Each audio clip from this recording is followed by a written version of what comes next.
If you just got the LG 32GS95 OLED monitor, there are a few key settings you'll want to tweak to make it look its absolute best, whether you're gaming, watching movies, or just working. For regular use and SDR gaming, start by setting the picture mode to Gamer 1. This gives you the most accurate colors straight out of the box. Next, adjust the color temperature to W1.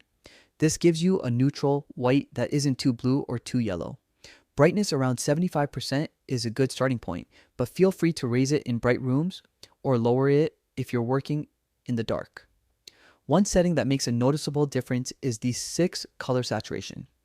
Go into that menu and drop the saturation of all 6 colors, red, green, blue, cyan, magenta, and yellow, down to around 40.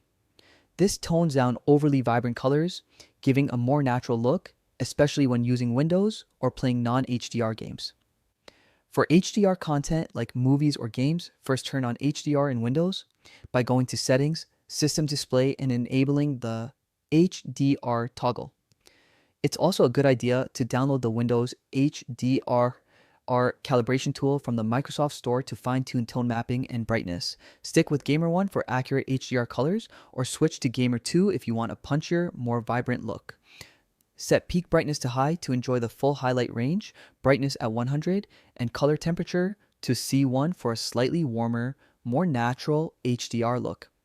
If you play darker games, adjusting the black stabilizer to around 60 can help reveal shadow details without ruining contrast.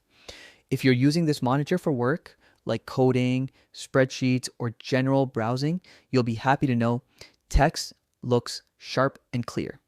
This panel avoids the fringing or blur issues older OLEDs had, and ClearType works well out of the box. For professionals needing precise color for photo editing or grading, using a colorimeter with software like DisplayCal or LG Calibration Studio can give you even more accuracy. But for most users, Gamer 1 mode is already very well tuned. Finally, take care of your panel. Go to Settings, OLED Care, and run pixel cleaning or panel refresher occasionally, especially if you've displayed static content for a long time. This helps prevent burn-in and keeps your screen looking fresh. Here's a quick tip. Some games output content in HDR mode. If it looks off, oversaturated, or washed out, just switch back to Gamer 1 and revisit the 6 color saturation settings. This usually brings everything back to a natural and accurate look. With these adjustments, your LG 32GS95 OLED monitor will deliver stunning visuals for gaming, movies, and everyday use, looking exactly how it was meant to.